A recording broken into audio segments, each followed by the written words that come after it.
Welcome to episode 425 of the Geeks for the Win podcast, the tech and gaming podcast from the GeeksFTW.com, where we cover all things geeky. I'm your host, William McDonald, and I'm joined with my co-host, Stuart. Known across the internet as Casual Terror. And we have a lot to talk about this week. It's E3 news. Yep. Lots of stuff. So, and I watched none of it. Okay, I watched some of it. I watched some of it too, but not as much as like, and just because like it snuck up on me. Like it really did. For me, it's like this was the place to look for it, but like there was nothing that I was on the horizon. I'm like, okay, I've got to know I've got to know about this. But I guess this was what to watch for. Like for something to go, okay, this has caught my attention. But once again, I feel like I'm turning into Scarfinger. Like I don't care anymore. Like nothing has grabbed me. Nothing has hyped me up. Like it's just like, I'll play it. Yeah. But I was like, I'm not, like I need to play it now kind of a thing. There's nothing like that right now. There's a couple things for me, but like it was last weekend, like where I'm like, oh crap, E3 stuff is happening or is about to happen. Oh, I know none of the schedules. I know nothing because typically it's like, I just feel like, oh, it's like I know, in the past it's been like, oh, we know weeks in advance the layout of when things are and all this and that, and I had no clue until. Yeah, literally it was starting and I'm like, oh, okay. Wow. And that's probably also partially due to the whole pandemic and stuff like that. So maybe next year things will be more normalized as well. Who knows? But yeah. I got nothing worthwhile to talk about. Just what I've been playing. You? Yes, I do. Saw you playing something that I'm interested about. I've been playing a couple games. Well, there was one I played it for a little while and then immediately uninstalled it. That's probably the one I saw you playing. Yeah. Give me a second. Okay. Lonely Mountains Downhill. This is it's a downhill mountain biking game. And I really only played like the first track because it was stupid fucking hard. Oh, really? Wow. And like you do it the first time as the tutorial. Then it goes, okay, now here's beginner. And it's the same path, only now we're, giving you challenges, namely time and like, less than so many wrecks. And then we'll start giving you stuff like new bike parts and, outfits and all that kind of jazz that games have nowadays. But like there's these couple sections on that fucking beginner course. I'm like, I wreck every fucking time, and it took me 5 minutes the last time to get through this. And you want me to do this whole track in less than 2 minutes? Not gonna happen. I'm like, okay, yeah, I'm gonna uninstall it now. Like it was neat. I liked the art. It was very voxel. Like it was voxels. So like, you're coming down the mountain and then you turn real hard and you kick up dirt and they're all just little cubes just kind of flying out. And the camera angle it's fixed, above you or whatever.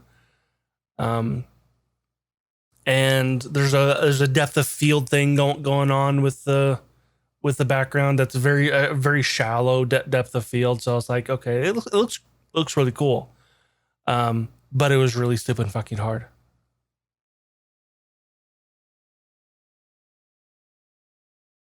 The other game that I've been playing and enjoying quite a lot is actually Knockout City.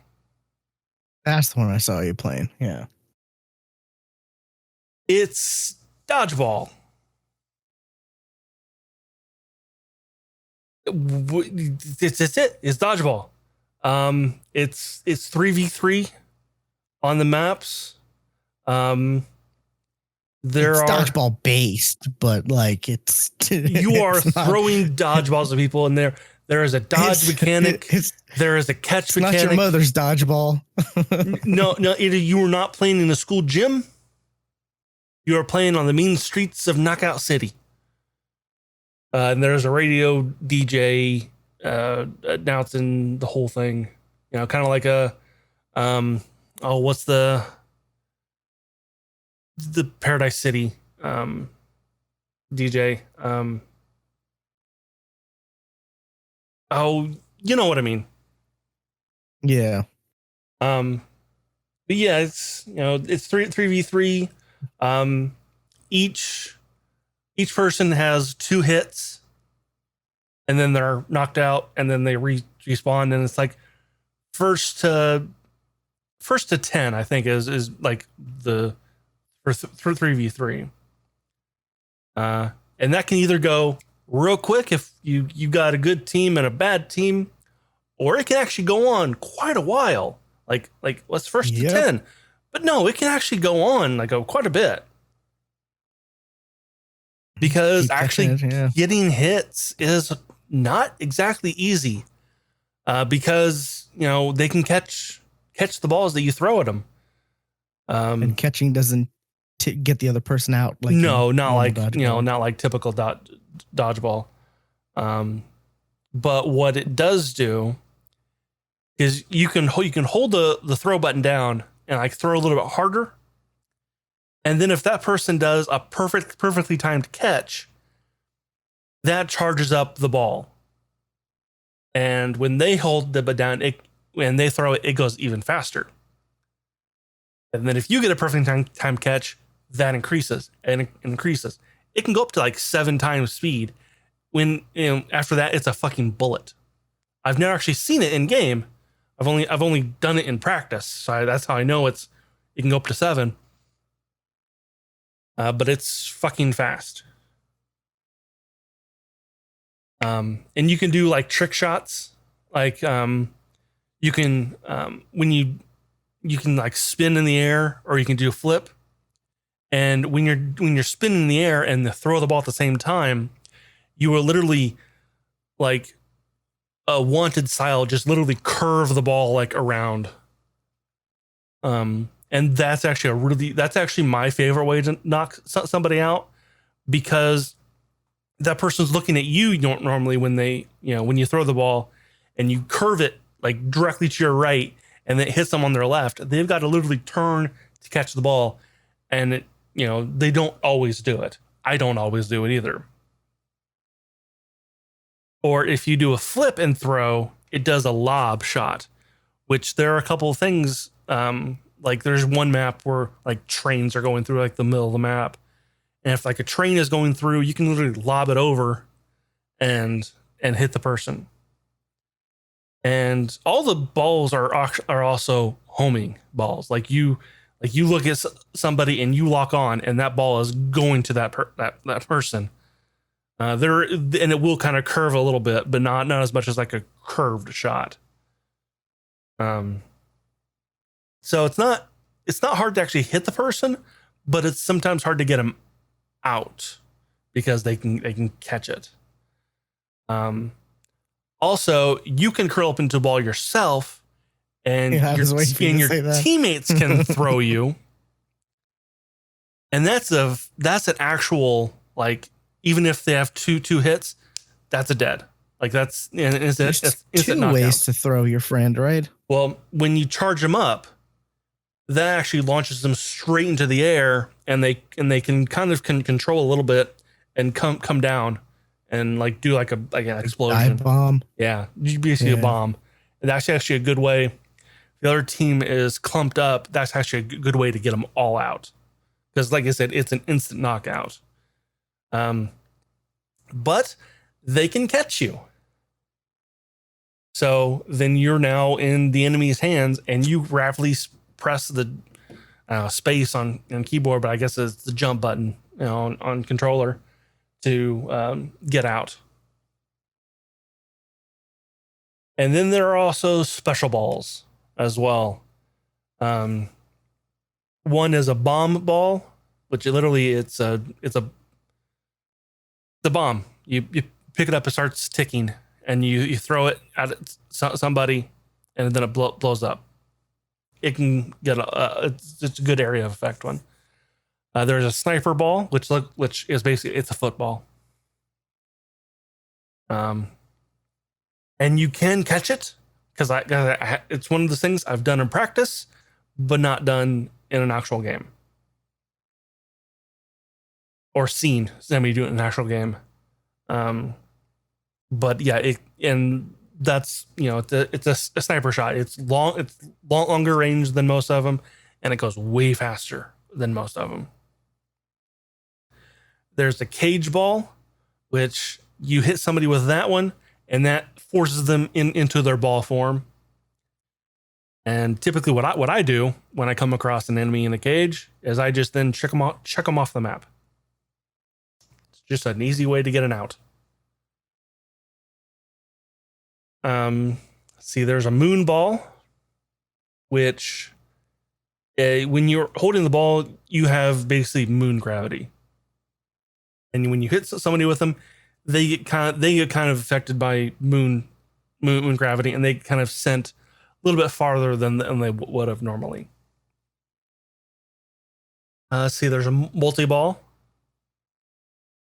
which you get 3 balls, basically. Just chuck.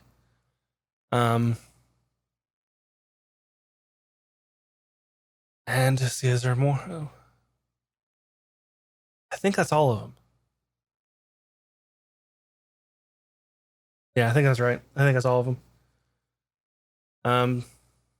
I've watched some streams of this, and it just looks way too crazy for me to to pick up, but it's fun to watch. It's not, well, if you get in a certain situations, you're sitting there going, I know what the fuck to do.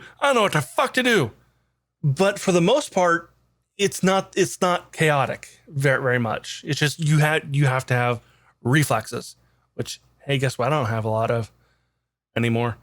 Yeah, you and me both. There's so many times I was like, I know I caught that ball. Why am I out?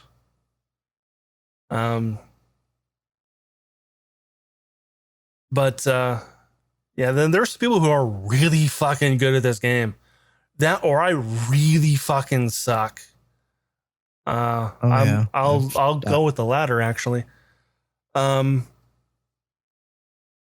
there's when you reach like level 10, because of course there's a battle pass. You don't have to buy it.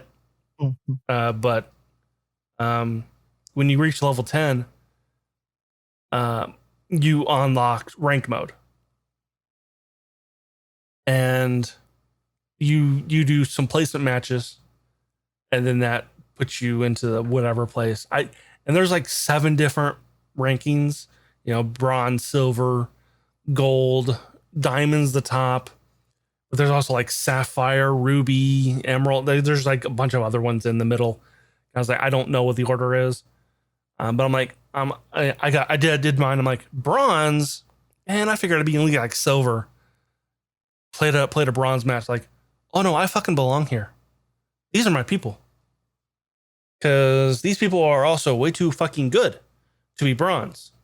So I don't know if like everybody starts at bronze, then I don't know what the purpose of the placement match was. Because you do seven matches, and I only lost 3 of them. I'm like, okay, maybe it's not wins. I don't know what it's judging. Uh, but yeah. And then normal mode, there's actually 3 different play modes. There's big team KO, big team knockout, where it's actually 4v4. And that's actually the one I like the best. Then there is what it's called a coin. It's like something coin not knockout or something. There are 8 coins on the map, and you can only hold two of them. And as soon as your team holds all 8 coins, you win the round.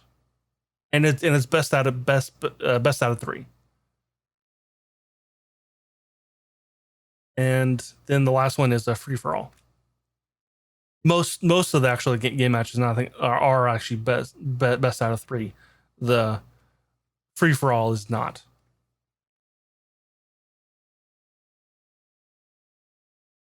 Honestly, I think that's everything in the game.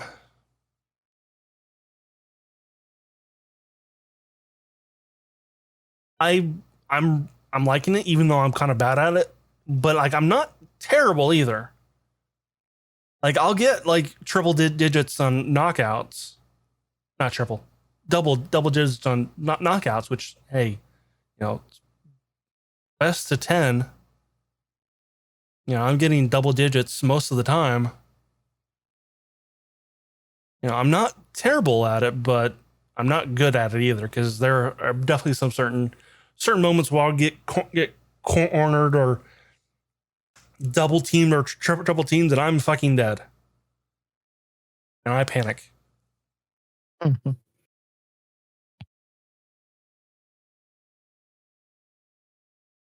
But it's an interesting game. Yeah, it is fun from what I've seen. It is fun. It's different, which that's good. Like, I'm glad to see something out there that's not the typical, like shooter or whatever type game. We got something new, unique. I'd like to see more new and unique, game properties or game releases in the future like this. Yeah. I wish it was on Game Pass so we could play, but it's only available through EA, which is it available through the Game Pass EA? The EA thing is only the Vault stuff, not the Premiere stuff, I think, right? Well, FIFA 21 is on there.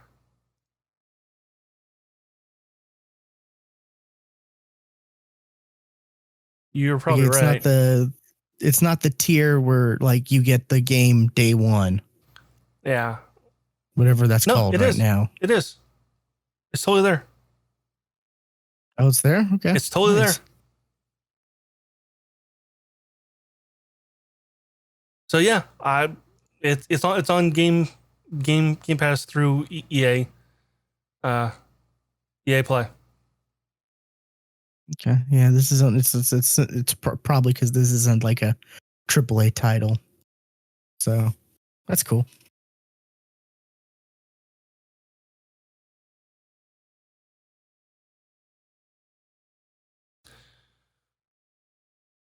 So okay. You said you didn't have anything. No, nothing really worth talking about, considering we got a lot of E3 news to cover. Yeah.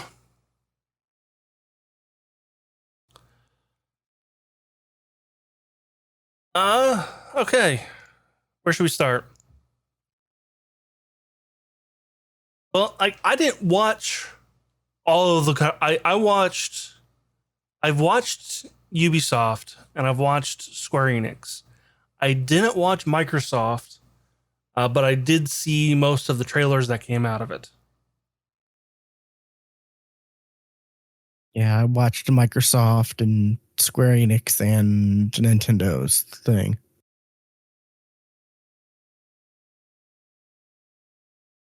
But there is this nice handy article on IGN for the biggest announcements this year. So I guess that's probably instead of going through each individual press conference like we usually do, which can be kind of boring actually.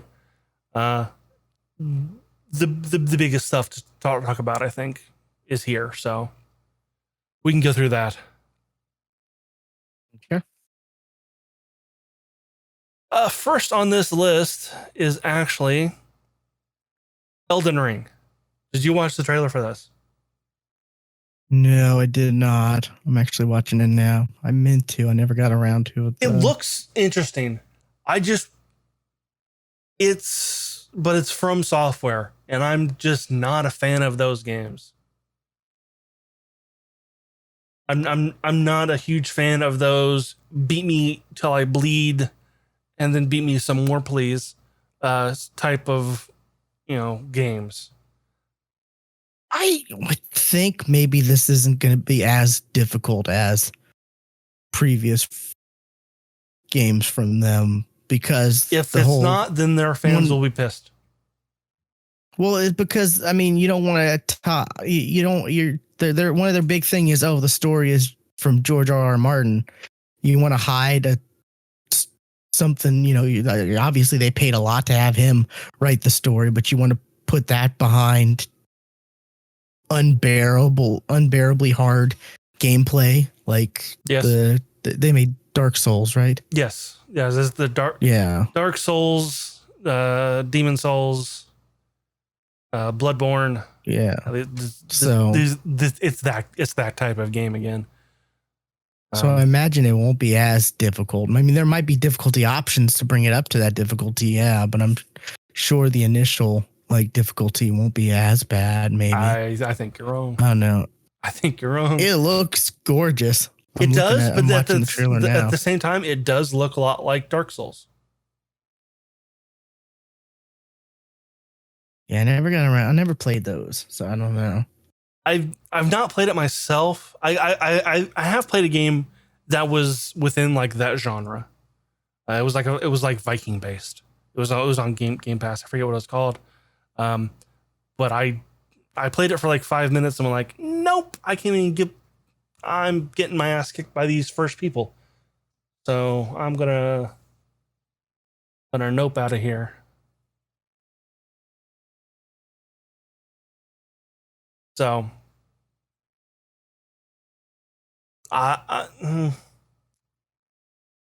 yeah, I'm intrigued for this. I like to know more about it. This is the first really anything I think that they've shown from Elden Ring for the real substantial thing. Yes. And it's releasing January 21st, 2020.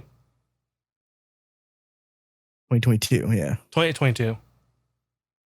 So not that far off, so that's good. Yeah, 6 months. Yeah. No, 13 months. The next game on this list, I was actually surprised that's an exclusive, because I was adamant that this was not going to be exclusive. Starfield. Oh yeah, and I knew it was going to be, because they never made the promise for this to be Well, and of course, PlayStation fans are pissed. How dare you put an exclusive? We demand this game on our console. How dare you spend $7 billion, right? Spider-Man. How about Spider-Man? Huh? How much did they pay for Bethesda? Quite a bit. But there was no gameplay shown. This was just this was just a cinematic dude walking trailer onto a ship. And they showed the ship, and people are freaking out about the ship, right? Have you seen that stuff? The only thing I've seen is like somebody goes, that little smudge on the side of that monitor looks like Hammerfell on Tamriel. That's got to be where Skyrim, where Elder Scrolls 6 is going to be. Like, that smudge? Really? Okay, I looked at this picture side by side. I'm like, I don't see it. You didn't. That's because you didn't enhance. Oh, you didn't enhance. I zoomed in. I'm like, no. I don't fucking see it. Like, huh? Plus, Hammerfell is a fucking peninsula. That's the most generic shape that can be. I just saw that stuff and I'm like, that's hilarious. Like, and it's not coming out this year, which you were adamant about. I was like, it's got to come out this year. Nope. November 11th, 2022. Motherfucker. Which it's funny. That's 11 years after Skyrim came out. It's kind of because the release date for Skyrim was 11/11/11. This is 11/11/22. Okay. Yeah, I want to see gameplay. I want gameplay of this one. That's all I want. Exactly. Because it's like, what is this? Like, we still don't know. Like, how is this going to be? Yeah. I did see it was Game Creation Engine 2.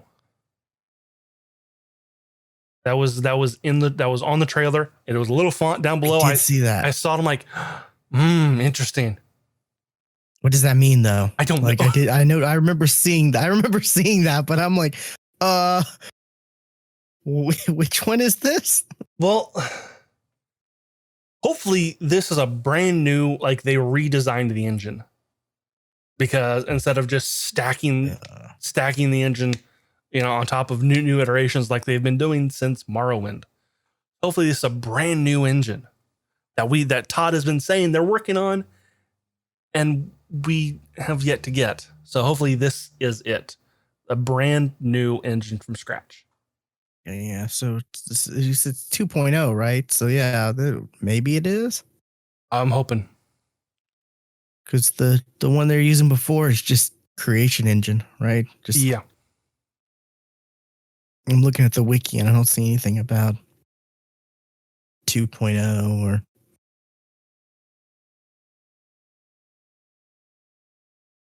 Nope. Yeah, this is the first one to be on 2.0 or Engine 2. Yeah. I knew it was. So hopefully it's better. Yeah.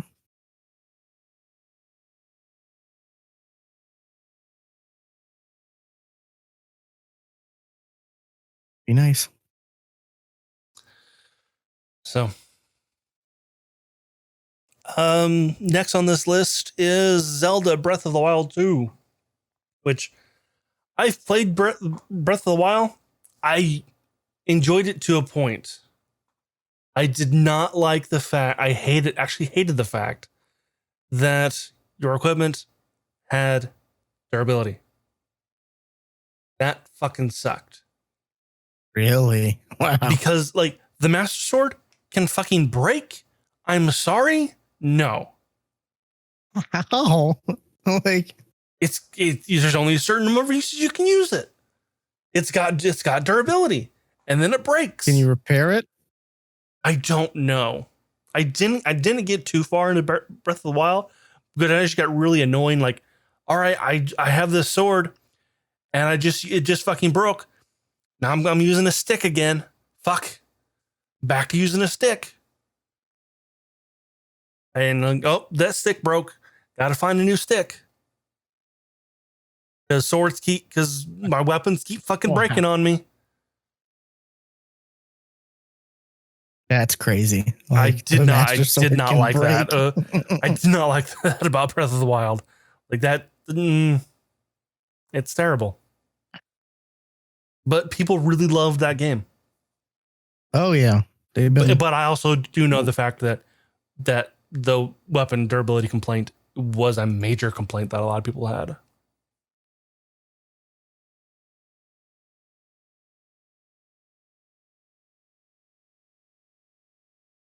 Yeah, this is another 2022 release. Yes, just 2022. That's all we got for that one.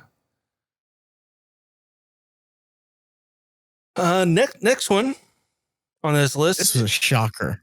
I wasn't expecting this one. Guardians of the Galaxy. And thankfully it is not a live service game like Avengers was.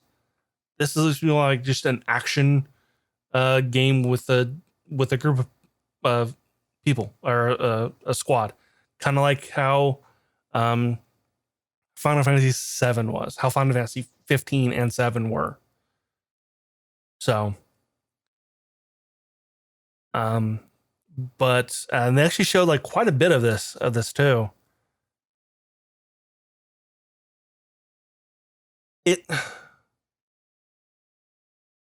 I don't know. Like I'll probably end up playing it, but this is also coming out in October of this year. Yeah.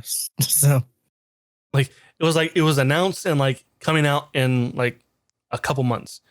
More games should do that. We talk about that all the time. I agree. More games shouldn't announce themselves or do anything until, a couple months beforehand.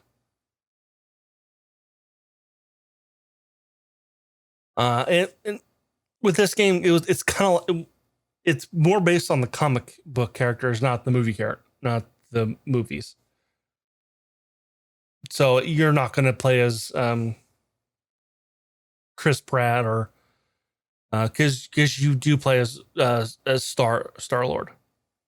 And was it the reveal of this? I don't know if it's in like this video or not. Probably not. But like they had like the comic, like one of the creators, wasn't it? Who was it? Who wrote for like was he actually a creator or was just a writer? Or the writer, writer, but like he's the writer that people know, like that made the Guardians actually popular. Was it? Can't remember who it was. Was it?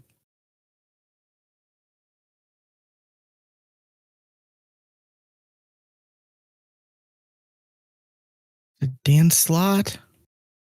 No, that was not Dan Slott because I've met Dan Slott. No.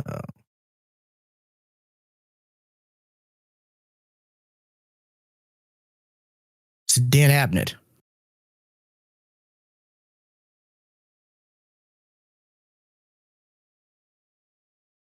Maybe.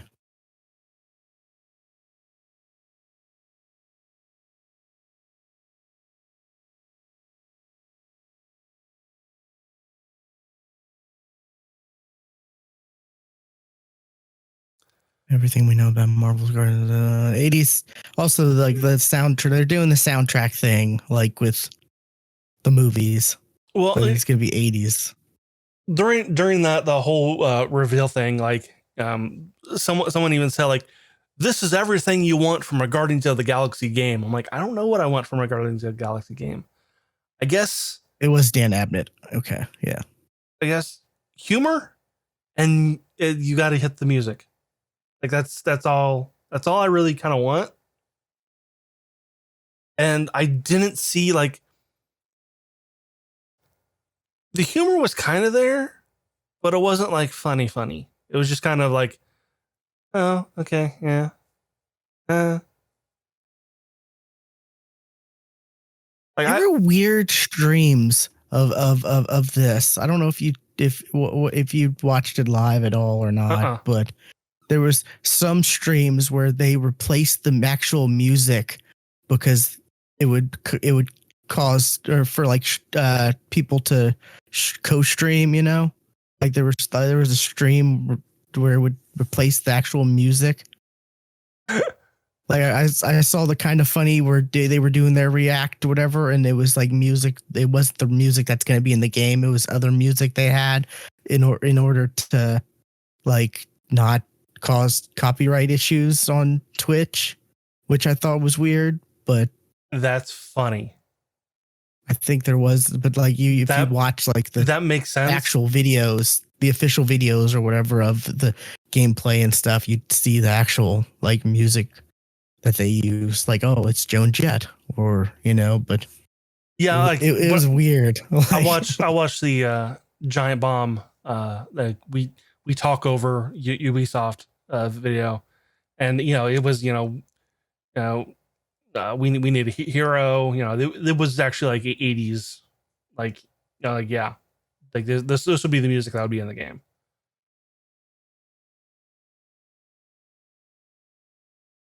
So yeah, which was weird because Greg Miller was doing something, I think hosting or something, one of the things showing stuff off, and he had even an interview with some of the people behind this game, and they couldn't stream the it's really funny. Like it's it's along the lines of what happened with BlizzCon and Metallica. Like okay, Twitch, I get it, but still lighten the fuck up. Fight back. Like, cause like some of the stuff that you're doing, stop it. Yeah. I want to play this. This looks good. I mean, it is a single player experience, so that's kind of cool. Thank God. Because hey, you don't have to, because the Avengers live service multiplayer shit. Well, not just the live service thing. Live service aside, the fact if this was like a multiplayer thing too, like then you'd have to like worry about. You don't have to worry about anything. You just if you want to play this, you can play this. You don't have to worry about trying to find other people, right? To play, or whether it's live service or not. It's just the Avengers game. Like that had there were certain missions where there were multiplayer missions, and I was like, it's a mission, it's a story mission. I don't want to go and find somebody to do this mission. I want to just do the fucking mission. Yeah, and it's just we haven't really gotten a Marvel single player game really, besides the Spider-Man that's Sony exclusive, really. Mm-hmm. Right? Like that's it. It's only been it's only the Marvel's Avengers is the only other real Marvel game we've gotten since what was the last movie tie-in game they made? Lego. Oh yeah, the Legos, but I mean that's Lego. That's Lego. They do everything, so I don't really count that. But like, you don't get movie tie-in games anymore. No. I think the last one was like Captain America 1, the first Avenger. I think that was the last movie tie-in game they made for the Marvel movies. So you don't really get a Marvel games experience, story through the game experience. And now we are, which is great. Oh no, there was considering. Oh shit. It was the third game. Alliance. Oh yeah, that was an awesome exclusive though. Was it exclusive? And that was Yeah, it was Nintendo. Right, it was Nintendo. Yeah, and people didn't like it either. Yeah, it was exclusive Nintendo, and it was also like a multiplayer thing, And I guess the Marvel versus Capcom or Marvel, that stuff. But like, I'm just talking about like straight up Marvel game to play for the story and whatnot. We haven't really gotten anything, which has been crazy because Marvel is huge, like it's crazy that it's taking this long for something like, that's not exclusive, of course. Yeah. So I'm glad. I'm definitely want to play this. Like whether or not I get this day one for full $60, who knows? But yeah, definitely, we'll just wait and see. Got to see more on this, but it it looks enjoyable. It doesn't. I wouldn't say it's gonna be like a game of the year contender or anything, but for what it is, it looks fun. Mm-hmm. And that's the kind of games I want to play. I want to play something that's just fun. I'm not really looking for, a masterpiece necessarily. If I can just have something that I'm gonna have fun playing and enjoy the story, I'll take that. Okay, so what we got next?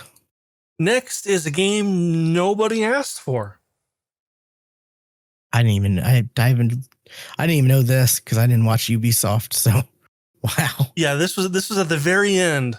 It was like, okay, we're gonna leave you with one more thing, and then they play this trailer of Avatar: Frontiers of Pandora.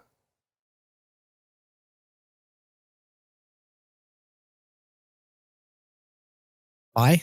Well, like I said, I watched the giant bomb guys, and they were like, "All right, I think we're done." Because why? This is not a thing that needed to happen. So yeah. Wait, is this game going to come out before the second movie? That'd be hilarious. Probably. Because This says Avatar came out 2009. Just think about that. And there's going to be 4 more sequels eventually. That just that for sounds who's dumb. not that good. Like, come on. I mean, it was Pocahontas / Dances with Wolves / like, yeah. It wasn't that good. Like, people love that movie. It's not a good movie. It was a generic like storyline for just to show off, the world and the tech and the beauty, and it's a gorgeous looking movie. But like, yeah, the story and all that is very shallow. Like, Yeah, and then this IGN article actually says something that wasn't actually shown in the game. This is first person, apparently. It just looked like it was going to be like a third person game, but apparently this is first person. And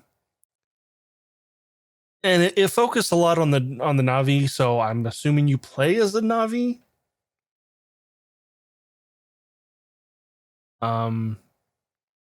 And against the humans, because they were definitely showed as the bad guys in this trailer. But yeah, it's nobody asked for this game. I mean, Avatar aside, like I said, it is a gorgeous world, and like it looks so like the, it looked like a very generic game. So that's yeah on brand with Avatar. I mean, are they ever actually showing any gameplay? Like this trailer, it's not actual gameplay, right? No. Yeah. So who knows? But like, I don't know if they can actually make a decent game in a world like this. It'd be kind of cool. But yeah, it's a wait and see thing, of course. Since we don't even know what the gameplay is going to be like, it's just trailer, just whatever. Basically, just a cutscene type trailer thing. Yeah, but I don't know. What else we got? Next on this list, a new Smash Brothers character, because of course. yeah. There's only 2 more left, or 1 more after this, apparently, and then that's it. Interesting. Yeah. Until it isn't, and then yeah. But apparently, yeah, this is it. Like, yeah. Tekken's Kazuya. It's the dude from Tekken. I'm not a huge the main Tekken dude, guy, I think. So it's the main dude, I think, from Tekken. So I don't know. I didn't get a whole lot of references, I guess, from this. I've played one Tekken game. That's because I bought it because it came with a fight stick. Yeah. And we were playing a lot of Injustice at the time. So I bought a fight stick, and it came with a game. It was a Tekken game. The only Tekken game I played was Tekken Tag Tournament for like, what was it, the PlayStation 2 or whatever, back in the day. But yeah, I know nothing about the story or what the characters' personalities are. So a lot of the stuff that, you know, people were reacting over kind of went over my head. Like him throwing the bodies off the cliff. I know being thrown off a cliff is a Tekken thing. I know that. I did think it was cute at the end. He throws Kirby, and then Kirby just floats away behind him. I didn't even watch the trailer. So it's pretty funny. Like he's looking down, he throws Kirby, and then he's looking down, and then you see Kirby just floating away behind him. You know.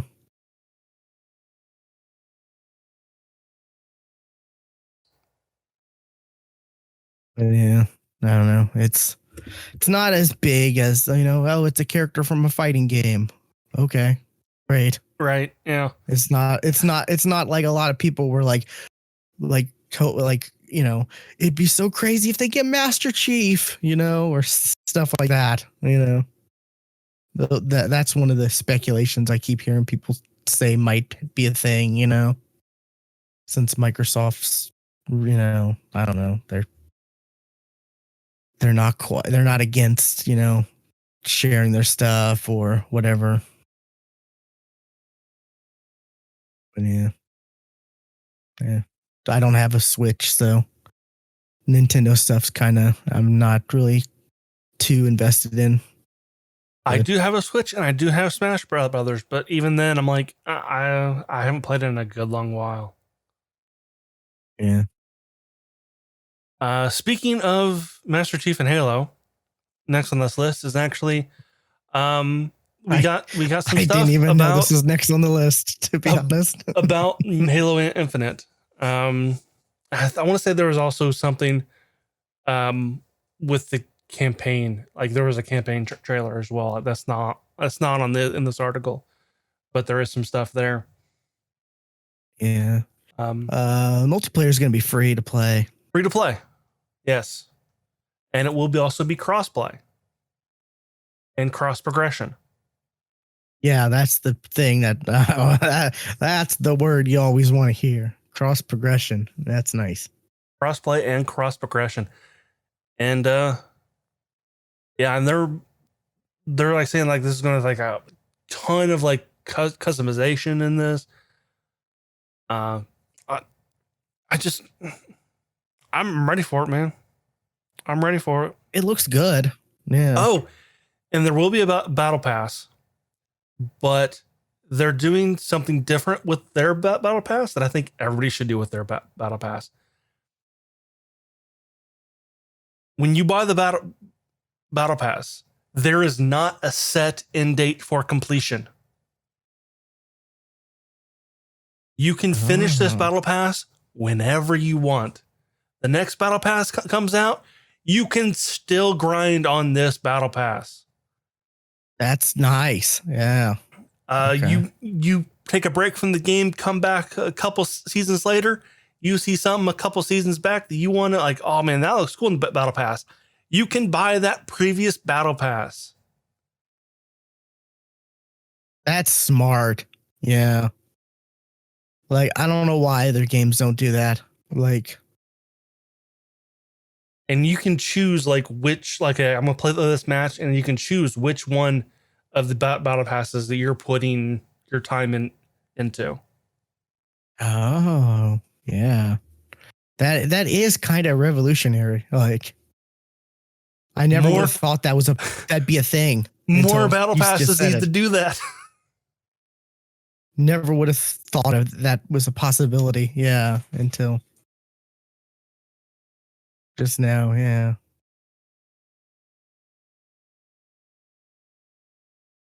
So Yeah, there was the little story like teaser they gave too, right? Mhm. Like yeah, which Chief doesn't remember he did something, or no, did he I not do don't think something? it Someone happened. That was the thing. I don't think impersonated it him, actually or happened.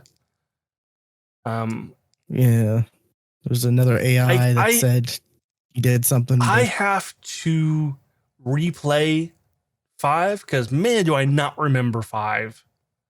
I don't remember what happened to Cortana. Yeah, I know she went I remember crazy she and went nuts, yeah, but and like that's it.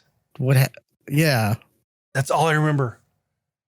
I remember now. I'm thinking about. I remember that last scene, like she's standing on a bridge, on like a light bridge with Chief, and like she's like full size, still shorter than Chief, but still she's full size. And I don't. I have that image in my head, but I don't know what happened.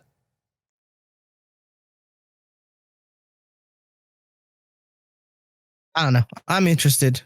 This is coming out this year, so that's great. Holiday.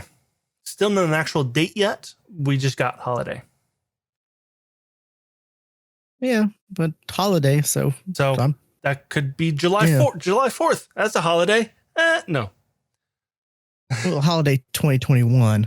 Yeah, but more like, is it going to be in November or December? That's pretty much, I'm guessing November because that's typically when things come out is November.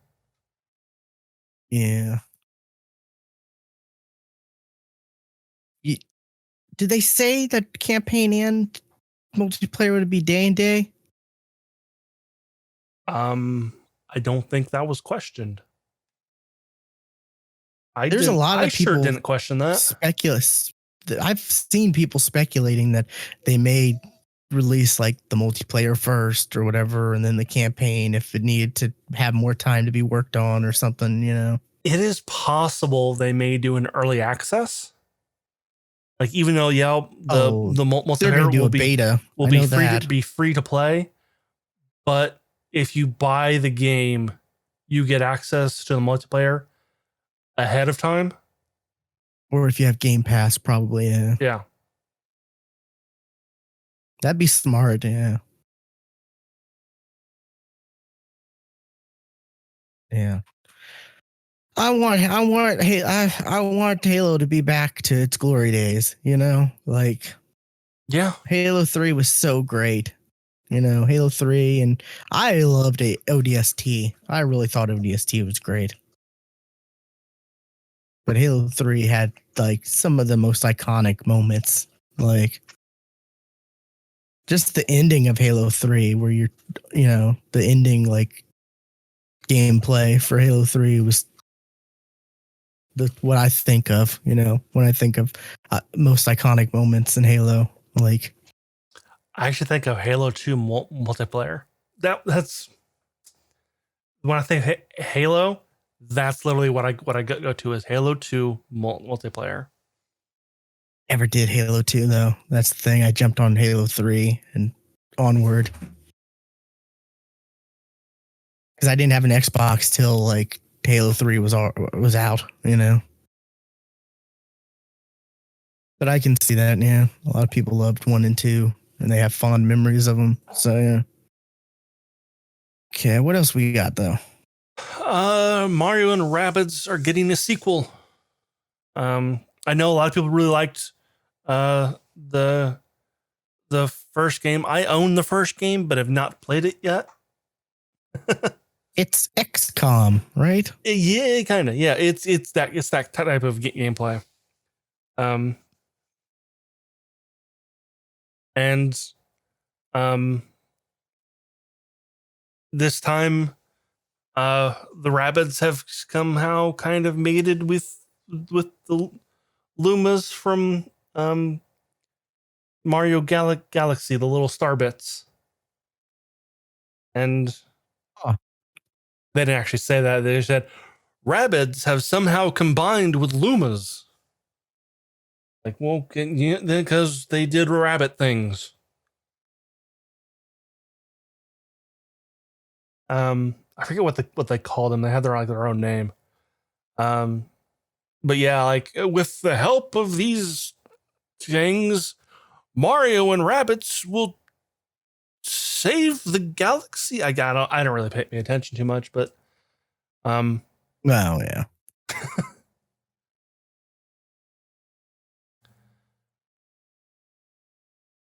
but yeah, that's getting a new it's getting a sequel it's coming out sometime next year, 2022. That's a theme with the C3. Sure is. Not the Not a lot theme of I stuff wanted. coming out this year. Yeah, it was like not the whole lot of things coming out this year. All coming out next year. A lot of this stuff was probably planned for this year, right? Yeah. With the pandemic, everything got pushed back probably. Yeah, even games that are supposed to come out this year is coming out next year, like Baldur's Gate 3. That got pushed back Out of early access. Yeah, that got pushed back because hey, it is that game came in early access almost a year ago, and they've only added one class since they came out in early access. I'm glad I decided not to pick it up until it actually comes out fully. See, they're still missing barbarians, sorcerers, paladins. I think nothing's coming to mind. That'd be it. This next game was kind of cool on the list. I need to see gameplay of this next one. Of Redfall is going to be the Xbox PC exclusive. It looked like a Left 4 Dead kind of a thing. It had that vibe, yeah. With like, which I am on board. Like they had like powers. Like the one chick had like the ability to like she created this ethereal elevator that shot people into the sky. Edgy dude with the sniper could cloak himself. You got a robot tinker kind of chick, and then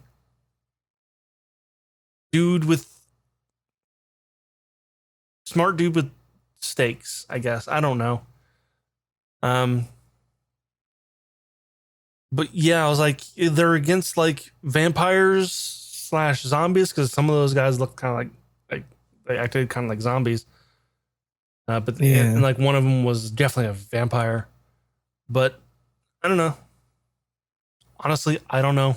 There was just no gameplay. It was just a. What was that movie a while back where like the kids or the teens had powers and it was real? Wasn't it the movie that the Fan 4 Stick director did before? You're not talking about Chronicle, are you? Maybe.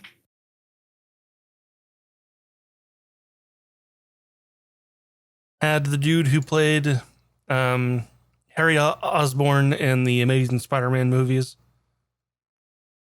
Was that a dark and kind of? Yeah, I kind of got a vibe like that, that. I've never saw the Chronicle, but this kind of seemed like that meets like Left 4 Dead, yeah, type of thing. Which, if the gameplay's good, then I'm on board because yes, the premise of this Chronicle looks interesting. Yeah. I mean, this alone looks pretty great. Hopefully again, gameplay, I gotta see gameplay. Also, it's open world, so that's gonna be interesting. Right. I've gotten burned on so many like cinematic trailers. I'm like, give me gameplay. I want gameplay. I don't care about the cinematic trailer. Give me a gameplay trailer. I'm at a point where open world, I get hesitant when I see open world now.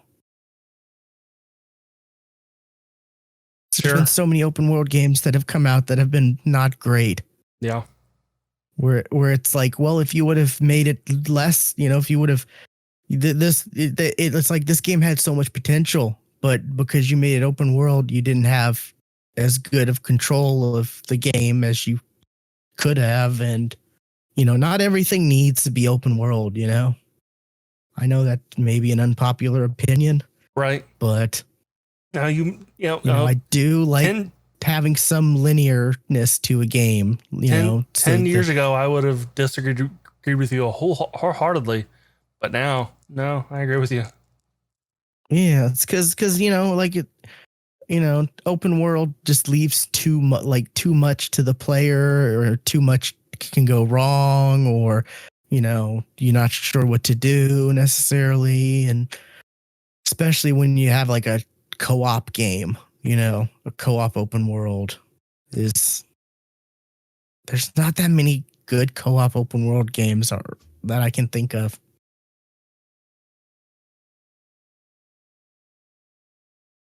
I honestly can't think of any. That's not what I mean. Yeah.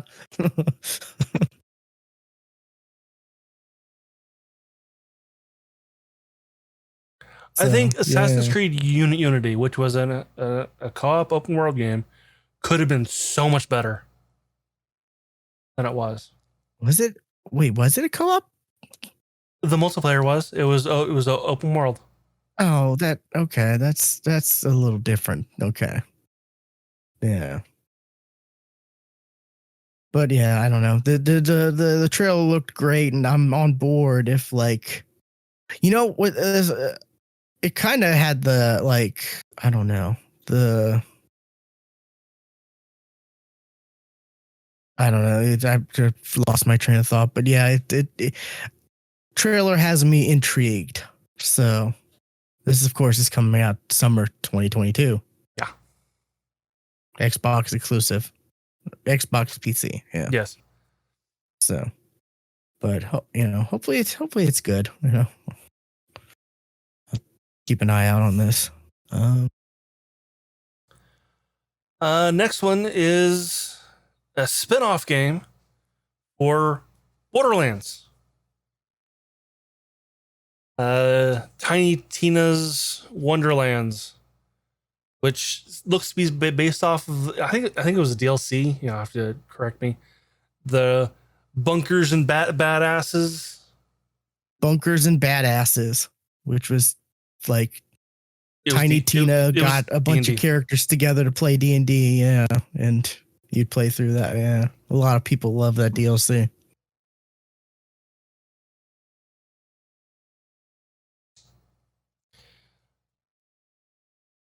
Oh, this is a standalone too. Yeah, this is a spinoff. And I didn't realize that Ashley Birch was the voice of Tiny Tina.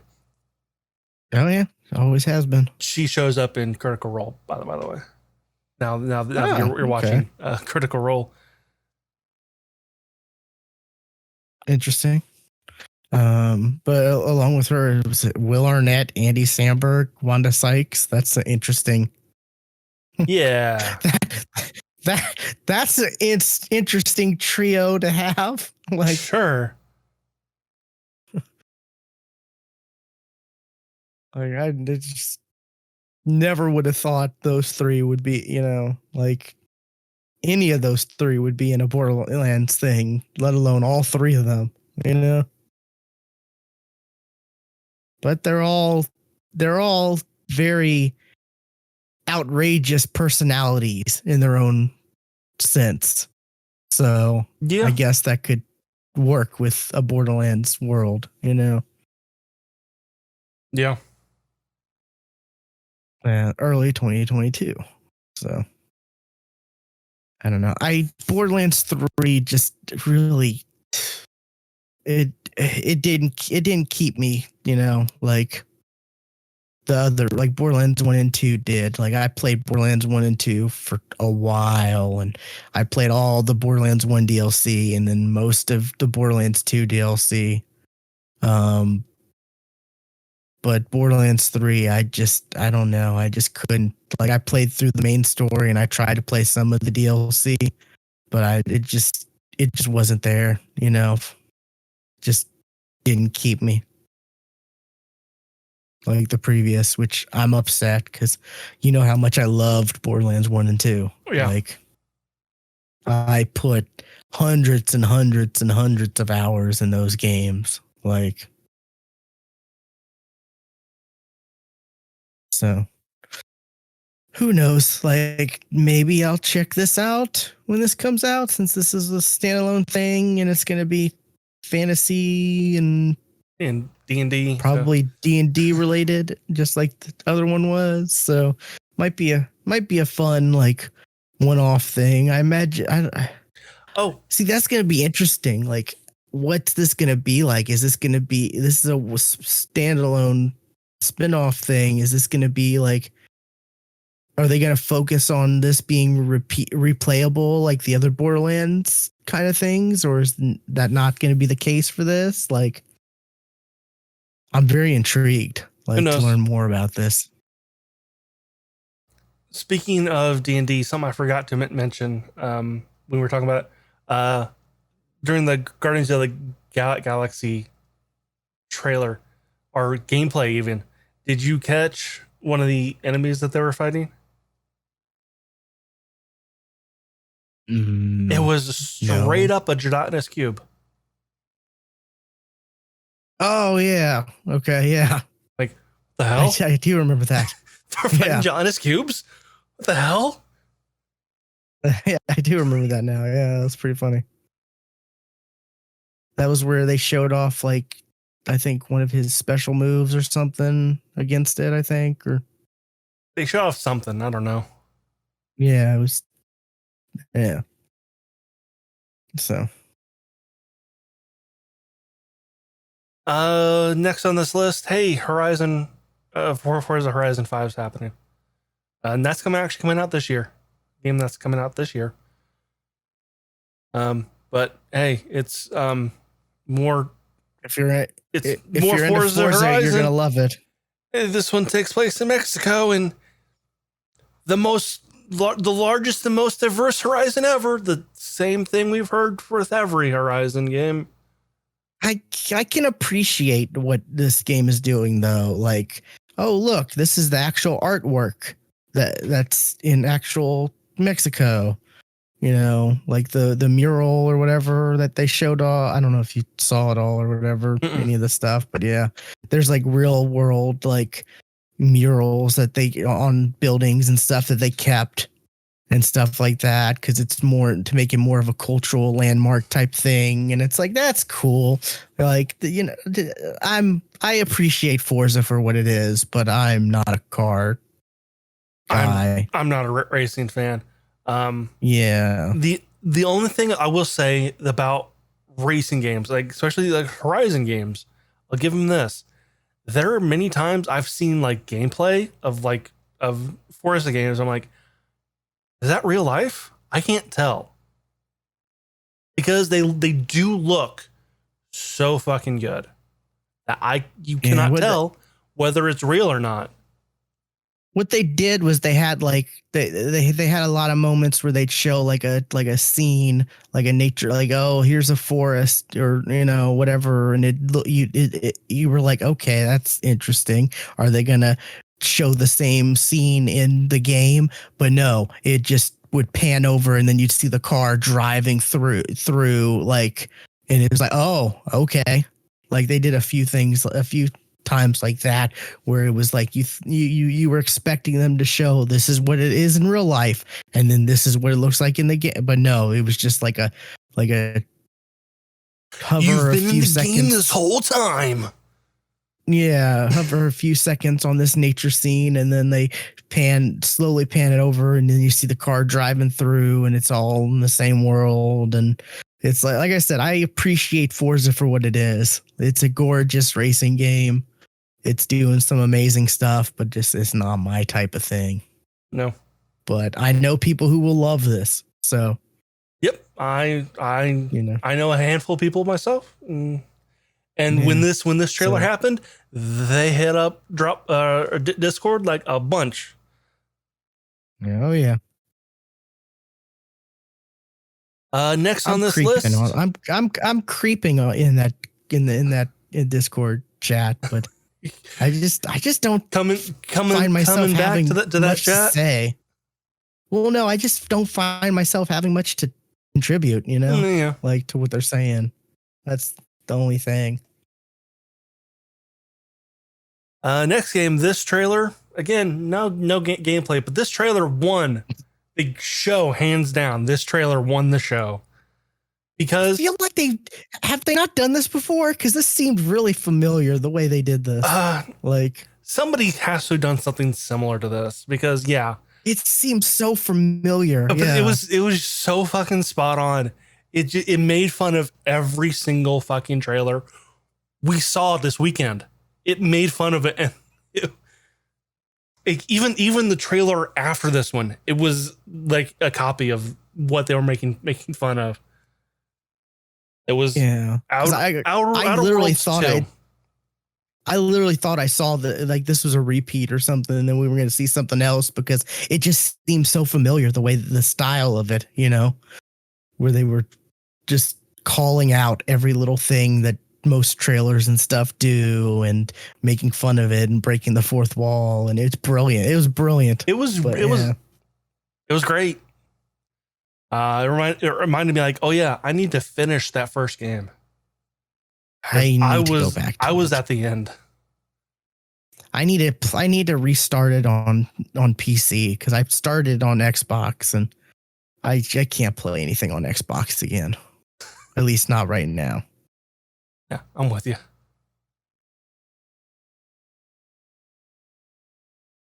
It's not too long of a game, right?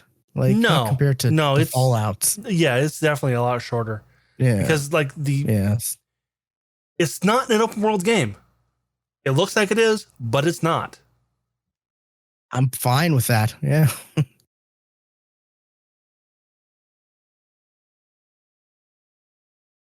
And again, I've been the type who, like, open world games have always overwhelmed me. Always. Sure. That's kind of the reason why I never went and played like Skyrim or Oblivion, And like, I think Fallout 3 was like the first real open world game I ever played that I got into. Just because they just overwhelm me, There's just so much there's so much to it. And here's so many side missions. Do I have to play through all the side missions before I get to oh no, you can do whatever you want, but like, no, I kind of have to. And like, it's just my personality. I just get overwhelmed with all the options and stuff like that, where it's like, I kind of like Outer Worlds, where it's like, it's semi-open world. Makes you think it's open world, but no, which is good.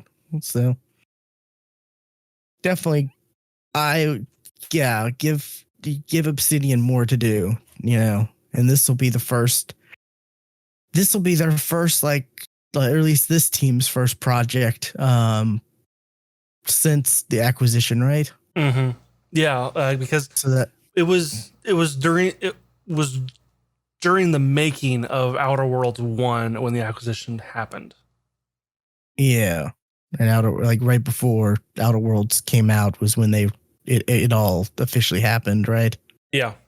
And so, watching Giant Bomb, they were kind of maybe expecting a New Vegas 2. I'm like, sure. I mean, yeah, you have Obsidian and you have Bethesda. You could now easily make New Vegas 2. You could, but also, like, you have to think the developer, these people, they started this Outer Worlds, and they want to continue with it. They don't want to necessarily like just give up on this, right? Started Fallout. That's true, but I'm just saying, like, they started this before. They started this before they started Outer Worlds, before knowing that we're gonna get bought by Microsoft, who's also going to by Bethesda, so we, all this and that. So maybe we'll get it in the future, but like, I'm sure that they had a lot more Outer World stuff they wanted to do that they couldn't do in the first one due to time constraints or budget. Now that they have Microsoft backing them, I'm sure they're just like, all those ideas we had to scrap, let's throw this in the sequel. Actually, it didn't occur to me till like just now. We did not see anything about Avowed. I know. I saw there was a short mention of it in one of the things. Like it was just like briefly mentioned, or maybe it was in a like collaboration of stuff that's coming in the future or something. I saw one thing on it, one little quick snippet thing, and was like, oh yeah, I'm really looking forward to that. Why didn't we see any of that? We saw nothing about it. I am so on board for that. Hopefully. Yeah. It's like Fallout, but like magic, that style game or RPG magic game, right? I mean, well, that's Elder Scrolls, but it's like, but like magic, not just like magic's an option.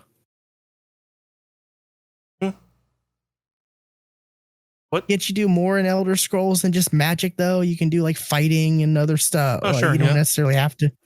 Yeah, but like Avowed looks like it's like magic is entwined into the gameplay. At least from that little thing we saw, so, right? Like just from the cinematic trailer we got last year, no more so than in Elder Scrolls. I don't know. I got more of a magic vibe, at least me. But anyways, yeah, I'm sad we didn't see anything. Maybe they showed. Maybe there's some new stuff they showed off somewhere. I don't know. Like I just looked up Avowed, and there like is like nothing like of announcements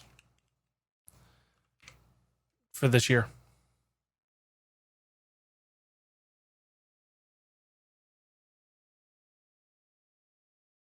Yeah. Okay. Avowed was missing from E3, but Obsidian promises to show something soon. So yeah.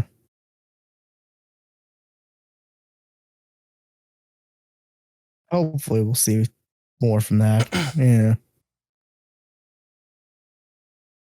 Okay, what else we got? Next was Elder Scrolls, Rainbow Six Extraction. I just did not see this either. So it looked a lot like, hey, this looks like this was made off of Rainbow Six Siege engine, and they're fighting aliens. But it also looked like they were moving insanely slow. Like this was incredibly boring gameplay because they were like creeping through like the hallways. Like, okay, seeing something there, pop, pop, pop. Continue on through. Pop, pop, pop. Keep walking. Like it looks so fucking boring. Okay, here we go. It's like, what's the point in having this skip ad button, IGN, if you're not going to actually skip the ad when I keep clicking on the damn thing? Now I'm actually watching the trailer or the video. It looks... walking. Here we go. Here's some shooting. It looks just like... But no actual gameplay stuff, so... Not really. I mean, it was all cinematic. And this is different from Quarantine, right? No, I think this is Quarantine. Okay. But they changed the name because of 2022 or 2020. Yeah. It's coming out in 2022. Or no, it's coming out this year. Okay. This could be a fun thing to play with some people. Oh, September 16th. That's the day before my birthday. Interesting. Yeah, and they actually showed like there was definitely some gameplay that was shown during The event. the event, and it was like boring. Like this trailer has way more action than that gameplay did. Yeah, they've never been great at show. Remember when they first showed off the Division, like gameplay? Like, I remember, like, is this still the trailer? And it was, oh no, these are actually people playing. They're just talking like you would talk in a trailer or whatever, you know, like on your six, Mike, blah blah blah, Bravo, like I remember that fake game chat. We saw none of that. Vividly. At least the ones that I saw, there was none of that fake game chatter. Oh, that's good. Yeah, because it's like we don't. No one ever does that. Like, it's always so bad and so corny. Yeah, it's like what the TV shows think gamers are. You know? Yeah. Yeah. Like how many times have you seen gamers just do?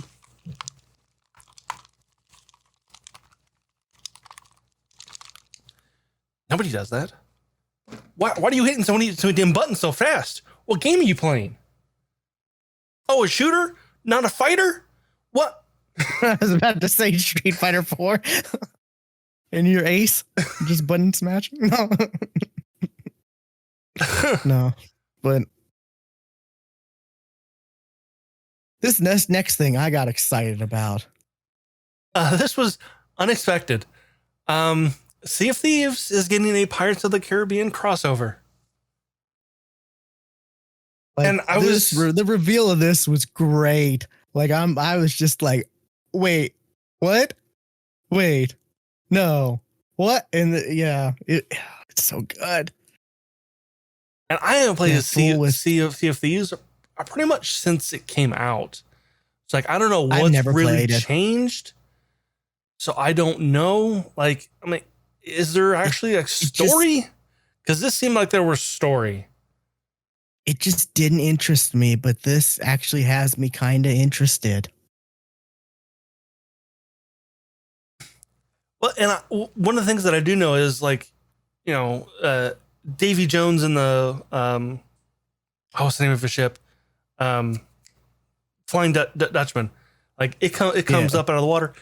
That was already a thing that was going on in Sea of Thieves. Like skeleton ships were a thing that literally did that all the time. So like that's not a new mechanic for Sea of Thieves.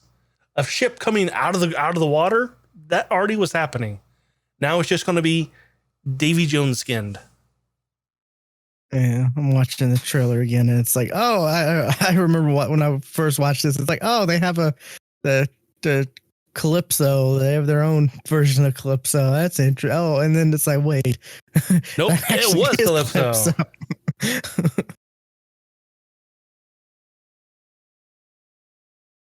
Oh, it's such a good like video. But yeah, it's gonna and that whoever they have voicing him, that he does a spot on Johnny Depp. Like, I've heard many good Johnny Depp and like very good Jack Sparrow impressions. So like hearing that, like, yeah, that's not him, but it sounds like him. That's really good. It sounds good, yeah. So I'm definitely. It was also nice to see Gibbs in the trailer video. Yeah, Gibbs is a good character. Yeah, it didn't like when I saw. I was like, it didn't occur to me that that's who that was. Yeah. God, I'm gonna have to watch the first movie again this weekend just because of this. It's God, that first movie is such a good movie. Like, I like all of them for what they are, but like that first one's just hands down, it's great. You know, it's got just the right amount of spookiness to it. You know, oh, I love it, and this has me intrigued. You know, like how much story there is to this, though. That's the thing that I'm kind of like, maybe there might not be a lot of actual story to this.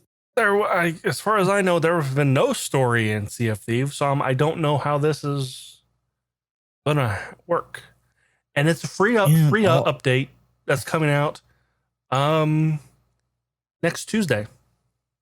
yeah, all new original story featuring Jack Sparrow, Pirates of the Caribbean. Yeah.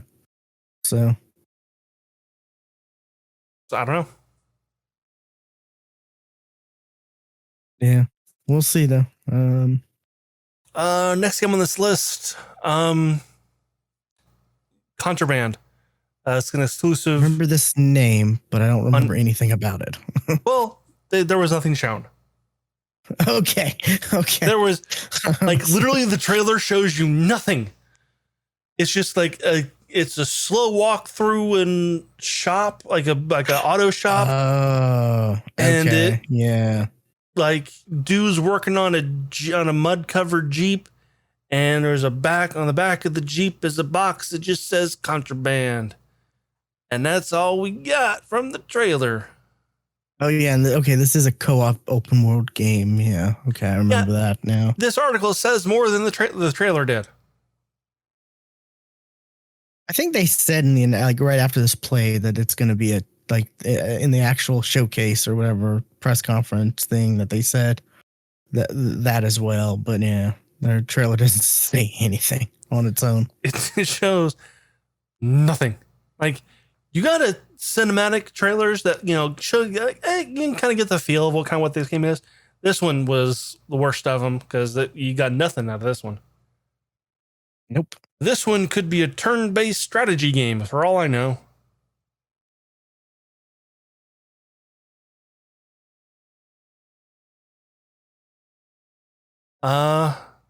This I did not see. Oh, this was a shocker too. Yeah. Flight simulators coming to consoles, which I was expecting. But was not expecting was there's a Top Gun expansion. Like, how so? Is it just the plane? There can't be actually like dog fighting because that's not Flight Simulator. Well, they also showed right after this, like immediately after this, I don't know if it's part of this or not, but they showed right after this, there's multiplayer coming to, like they showed like multiple planes flying next to each other. There already was multiplayer in Flight Simulator. Was there? Mm-hmm. That's I don't know. That's what they showed. They showed like I think it was like five or so planes flying, like different planes flying with each other, and I don't know. I didn't keep track of. I don't really know too much about this, but yeah, there was already multiplayer. Because watching the Giant Bomb quick look at this, Vinny and Drew played together. I wonder what that, because they showed another small little snippet video. I wonder what that was for then. Let's see. Yeah, at the end it shows like there's a Top Gun thing. No, this is a separate little video that was right after the Top Gun thing Okay. that they played. Yeah. I don't know. Huh. Okay, yeah, it's amazing. Just look like they're actually gonna have like military craft in it, which is cool. Okay, which is cool. It's amazing how good that Flight Simulator looks. It does. Too bad like nobody's rigs can play it. Oh yeah, no. Mine definitely could not. Like even I think the 30 series, that can maybe get you 40 frames. How's this gonna run on console? Good question.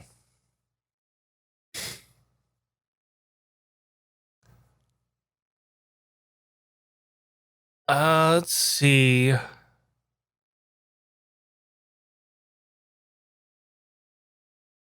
Next is a game that's already out. Hades is coming to consoles.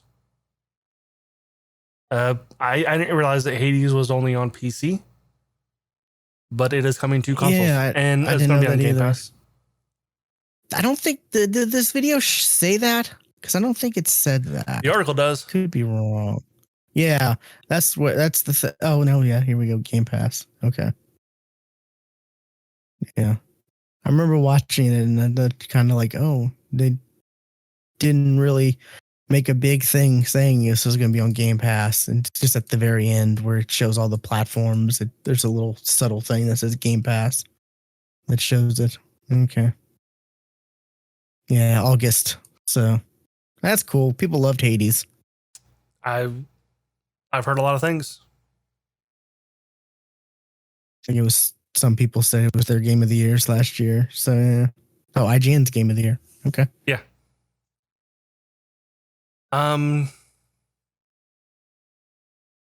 Atomic Heart. Is that the BioShock looking game? Yes. Maybe. That looked interesting. Oh yeah. But a bunch of like third party games are coming to Game Pass, including Atomic Heart, which has a very like BioShock kind of look to it. As well as Back for Blood is coming to Game Pass. Somerville, which looked, Somerville has got like the Inside Out, or is it Inside Out, or just Inside? I forget. I think it's just Inside. Inside Out is the Pixar movie. You're right. You're right. It's got the real far zoomed away side scrolling kind of look, but it looked really creepy.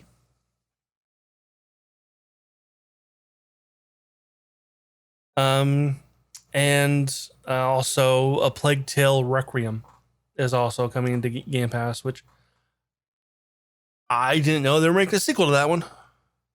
I played some of the first one, which was already on Game Pass, by the way.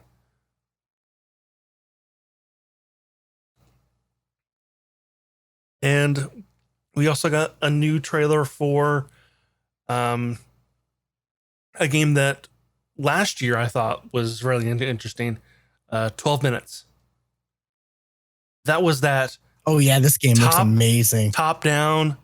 Like you were like, it looks weird, and it like last year.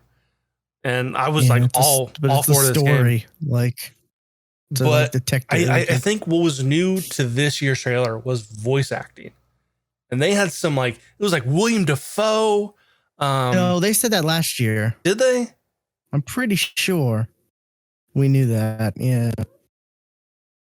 James McAvoy, Daisy Ridley. Daisy Ridley. For some reason, yeah. I was thinking that it was, it wasn't even last year. It was 2019. For some reason, I was thinking like there was like no voices in that. Well, wasn't the original trailer of it? It showed like it had. I thought the original thing there it was like argument between, it was voices of people arguing and stuff like that, and I don't know. It looks pretty good. Yeah. Oh yeah. 12-minute reveals all-star voice cast. This is from August of 2020. So, yeah. But yeah, that voice does not sound like Daisy Ridley. It doesn't, no. No. But who knows? Then again, her voice, I don't know if I could pick her voice out necessarily. No, but I can tell you that wasn't her voice. And that was also not James McAvoy. Yeah, it's like those two. I don't know. William Dafoe is the only voice of the three I could pick out. Like, sure, but you can also hear it and go, "That's not that voice, though." Like you can't say whose voice that is, but you can say that's not that person's voice, though. But Also, Daisy Ridley, isn't she actually British? So her actual voice isn't what we've seen in like Star Wars, right? And I haven't seen a movie of her, but without it being Star Wars, I think. When I actually think about it, I'm looking this up. I don't think I've seen anything of her besides Star Wars. Huh.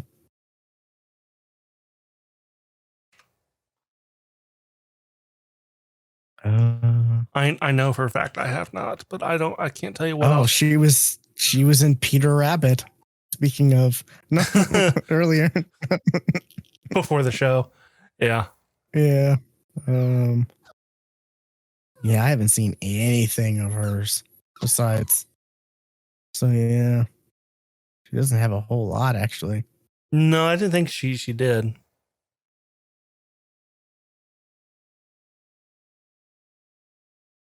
I was just at least looking to see if I've even heard of anything else she's been in. Other than that, Peter Rabbit, nope. Yeah. That's not Star Wars related. Yeah. Interesting. Okay. Well, yeah, I'm really want to play that game. It looks good. I'm curious on what the hell it is. It looks interesting. I don't know what it is yet. But like I'm curious. It seems like you're reliving the 12 minutes and maybe you're replaying through the 12 minutes and maybe discovering new things, trying to solve something. That's what it appears like. I don't know yet. I don't know. I'm on board. That sounds kind of cool, kind of fun. So, alrighty, what else we had? Let's see. I'll go back.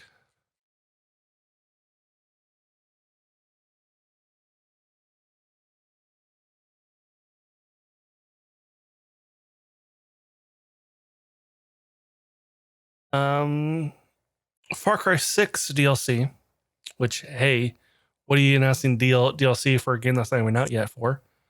I was about to say, was that even out? Is that even out? Nope. I didn't think it was. Nope. But it was definitely shown. But right after that, there was a thing that looked very interesting. Called what was it called? Become the Villain. Or no, that might be the name of the trailer. But you actually play as Voss from Far Cry 3. You play as Pagan from Far Cry 4. Joseph Seed from Far Cry 5. You play as the villains from those games in their world. So I'm not. And Jeff Gershman brought up a good point. How big is that fucking download? If you're playing in those worlds.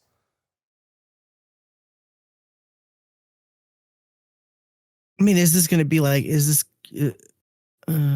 says it's inspired by roguelike genre, so it's not going to be an open world thing, right? It sure looked like it. Maybe parts of it. It sure as hell looked like it was, you were just playing on those, in those worlds. So I don't know how much of it, but it was interesting. Yeah. Even though I'm not like a huge Far Cry fan, that was still interesting. Yeah, I mean, it's just playing as the villain. Yeah, it's definitely an interesting take on things. Yeah, especially some of the iconic villains. Like, I never played it, but yeah, I remember the Far Cry 3 trailer they showed off. You know, was it Voss? Mm-hmm. Was the loop where the dude tries to run away and whatever, and then he comes back he ends up coming back to where he was or something like that, right? And it ends with Voss like saying something or.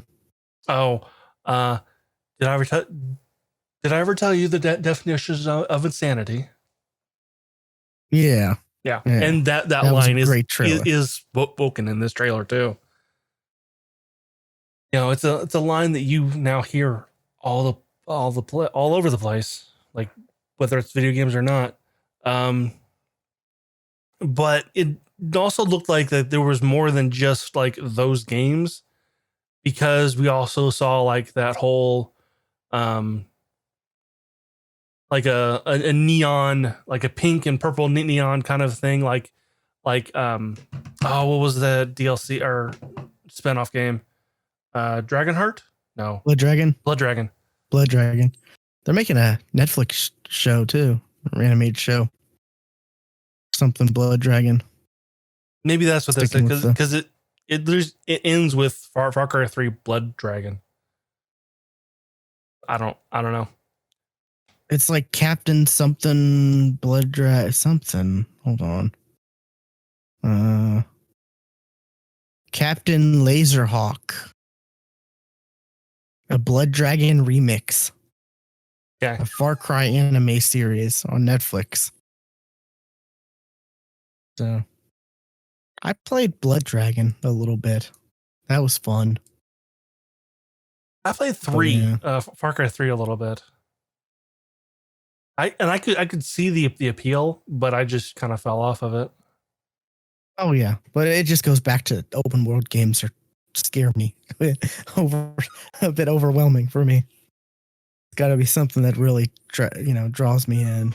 I don't know.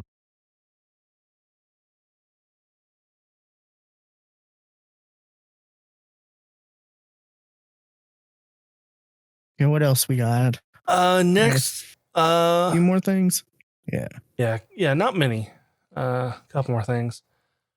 Babylon's Fall, by Platinum Games was announced. I don't I watched this trailer today, and I could very not familiar voice. I in the could trailer. not tell you who or what this game was.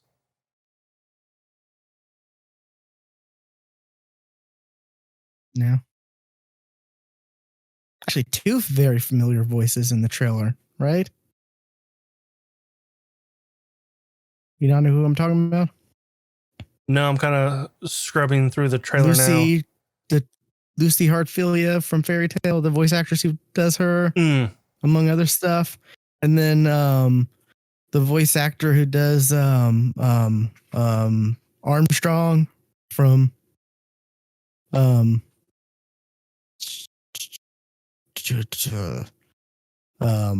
what's the Brotherhood? What's the I'm drawing a blank right now. Full Metal Alchemist. Full Metal Alchemist, yeah. Armstrong's like when I know that voice is and other stuff, but that's the first that comes to mind is Armstrong, like from Full Metal Alchemist. I think he was the other one, if I remember correctly. Oh, I know why I didn't catch that, because like I watched the Giant Bomb version of this, and the music track for this trailer was so fucking loud. I couldn't even hear it. I couldn't even hear what anybody was saying in the game, or the Giant Bomb guy. I couldn't hear anything. All I heard was the music, and it was just this opera music, and it was just like, turn it down, too damn loud. Yeah. But I'm this looks like a intrigued. very generic hack and slash, fantasy hack and slash. I don't know. I'm kind of intrigued. The thing that kind of got me like, ooh, is when they said live service. Nope. That's a nope for me. Yeah. But yeah, like I said, I'm intrigued. Maybe we'll see how they handle live service. I don't know. They can't do any worse than Avengers have. And it's Platinum Games. I like Platinum Games. Yeah, I still don't have any high expect that it still won't do well. What's that game they were gonna do for Xbox, and then got canned. Um, Scalebound. Scalebound, yes. God, I was so looking forward to Scalebound. Like, that looked interesting.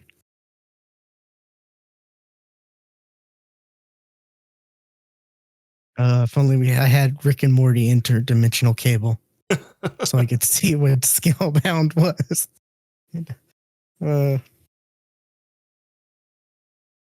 Yeah. What we got next on this list, Diablo 2 Resurrected, which is, I guess, since we're not getting to BlizzCon, I guess here is now a good place to announce the date. September 23rd is when it's coming out. And it's going to be released on PC as well as the current and next gen consoles, including Switch. So, yeah. I know people who are excited for the remaster of Diablo 2, but hey, you remember last time that Blizzard remastered one of their old games? People hated it.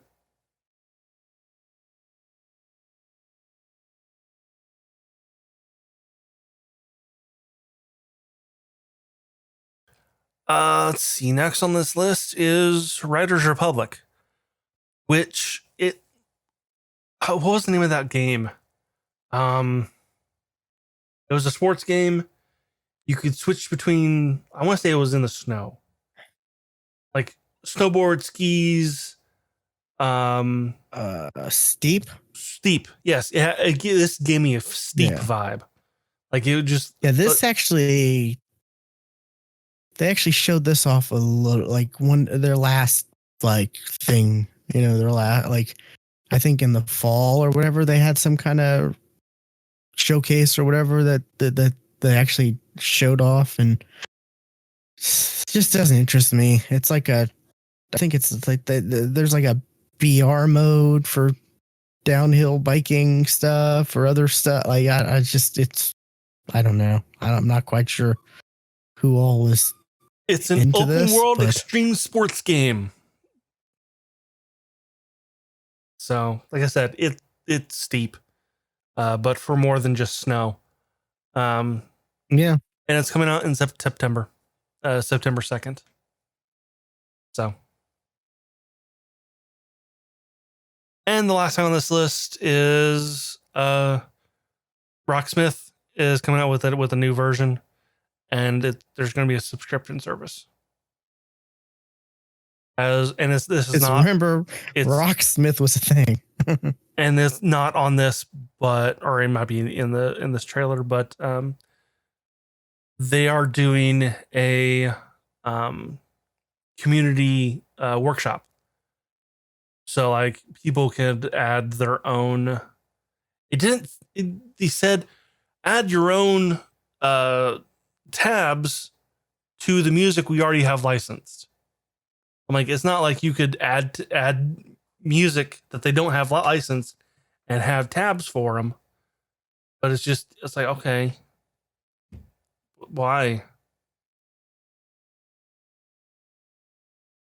I don't know. If it's music you already have licensed, then what's the point of doing a community thing?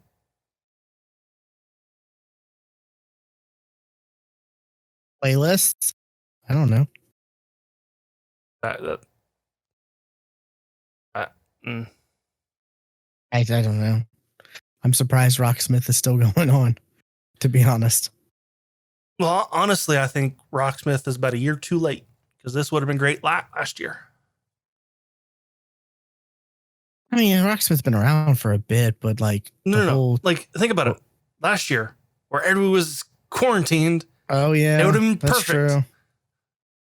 That's true. Maybe they started on this like during that time or whatever. I don't know. Yeah, that is true. Okay. And that's all that IGN thought was big. I'm trying to think of there's something else. I'm trying to think. Yeah.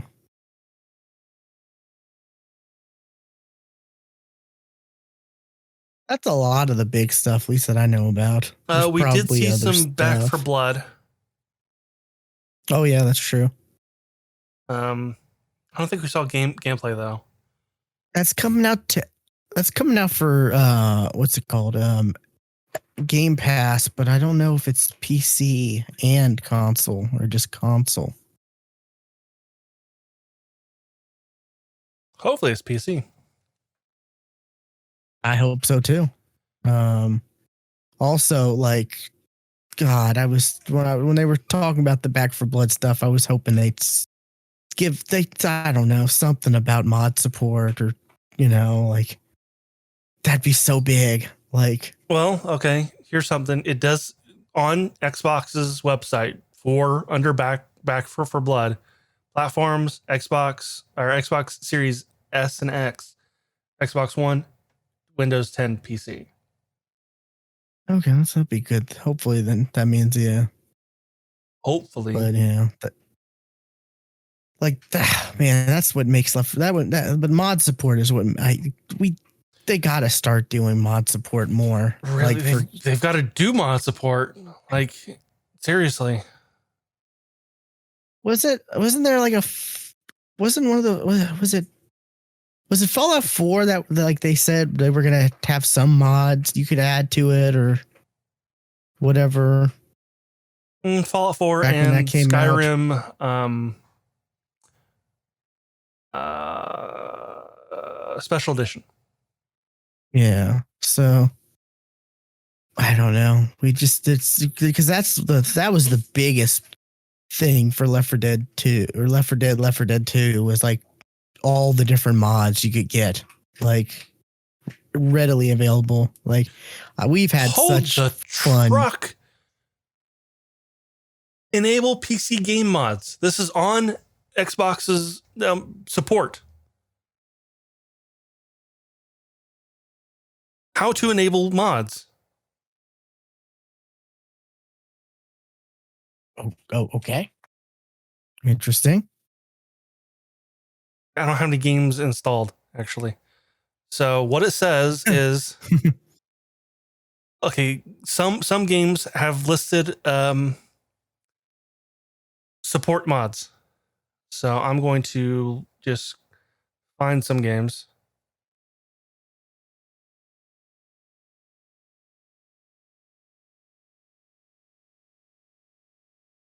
Let's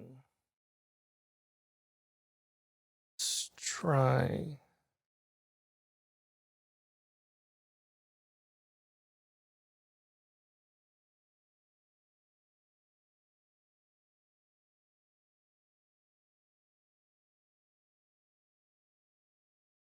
I don't know what games to look for. Like what would support mods? Is there not the Skyrim? Skyrim? Okay, yeah, there you go.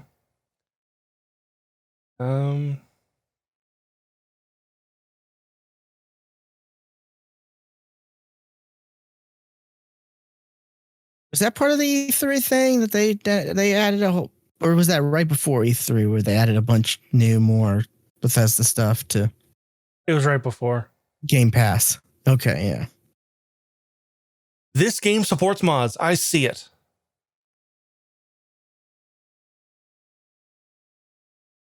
It's right. Interesting. Okay. It's right like next to like you got Elder Scrolls Special Edition, then right below that, 20% off with Game Pass membership. This game supports mods. Right there. Okay. So it's possible on the Microsoft side of things, but whether or not Back for Blood itself is going to support mods. Yeah, and then there's a mods folder to open. Okay, that's cool. That's kind of cool. So it's there. Nobody fucking knew about it. They just silently just rolled it out and not told anybody because I've not heard a damn thing. That's interesting. Yeah, I did not know that. This is all news to me.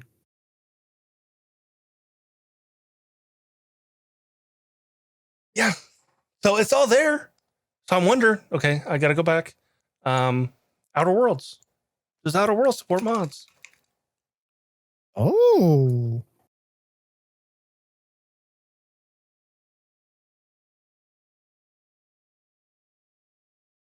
Does not. Does Outer World support mods in general though? If you go on Nexus mods, there are mods. Okay. That's the thing. I don't know. Okay, that's cool then. So they're there. Just good luck finding a game that supports it. Yeah.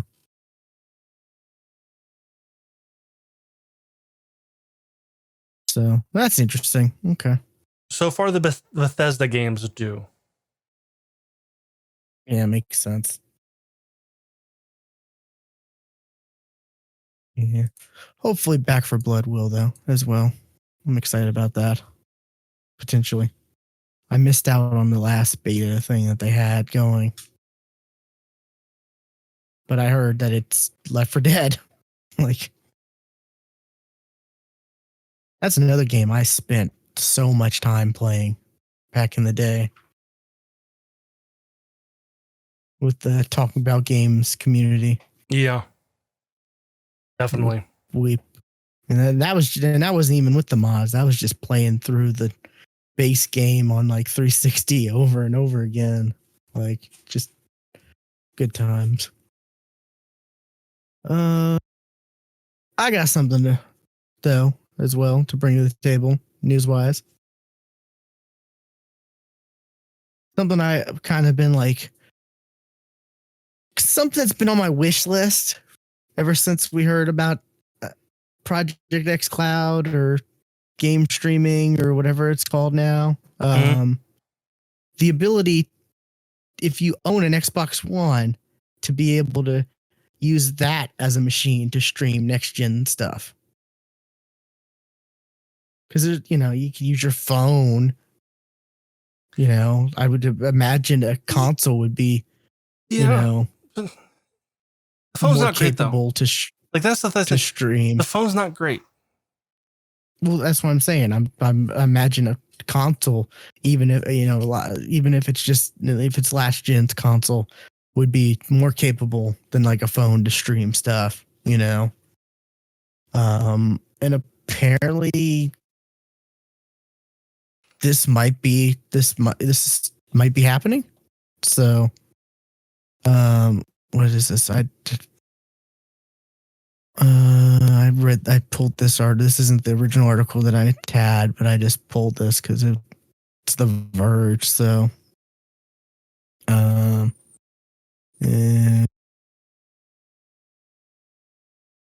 Will Tuttle, editor in chief of Microsoft's XY. What does he say?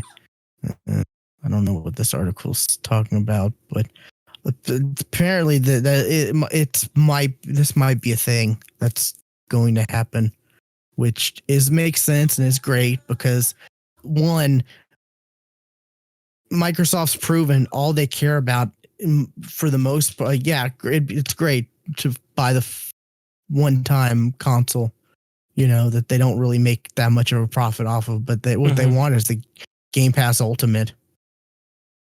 And if they can keep people who are like, well, I have an Xbox One, but I don't really have a 4K TV, so I don't really feel the need to buy a new console, if they can keep those people still paying for Game Pass in order to play, the newer stuff.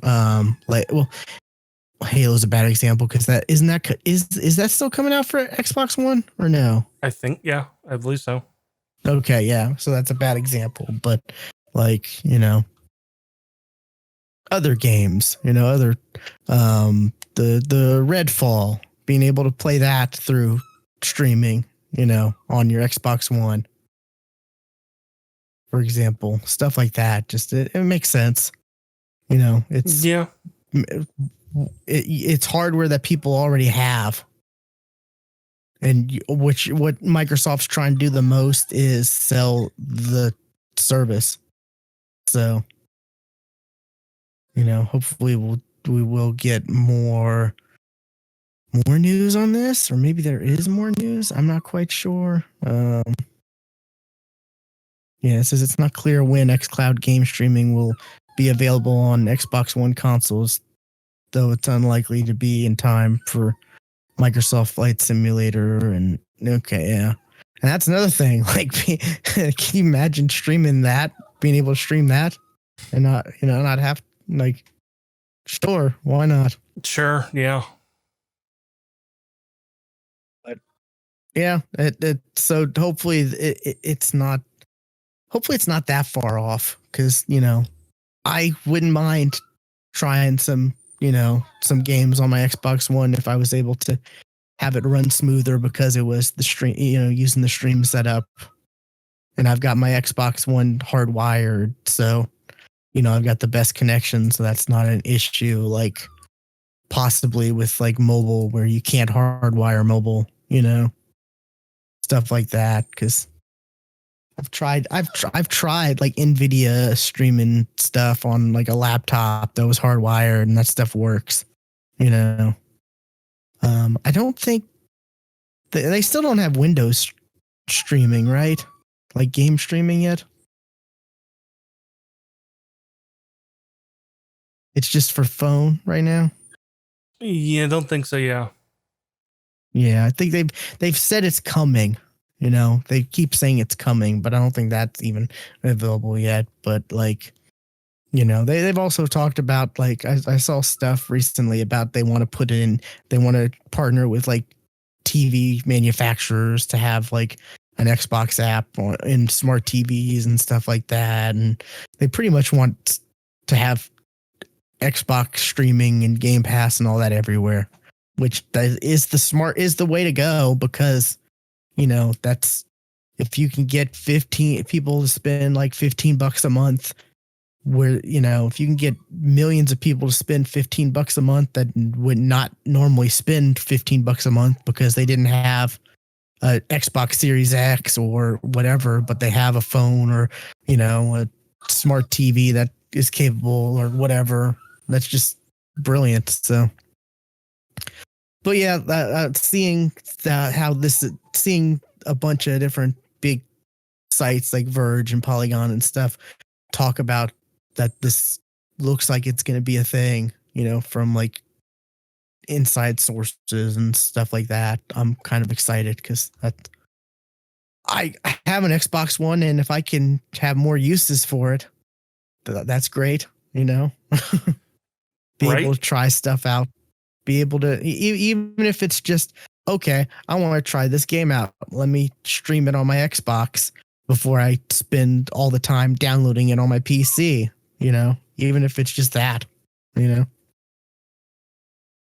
spend 15 minutes trying something, not having to spend however long downloading it and setting and installing it and taking up my bandwidth and all this and that. That's going to be one of the big things for streaming that I would love, is, especially when it comes to like Windows, is just being able to try something out before I have to like download it or find room on my SSD for it or whatever, Right. So, but yeah, there's so much more E3 stuff that, we're just two people, we will probably, there's probably more stuff that'll trickle out that we might talk about next time. Yeah, we're two people who don't sit at our computers all day. Well, I do. I do sit at a computer all day, but it's just I have a 9 to 5. Yeah. Yeah. So it's just, Well, 8 to 4.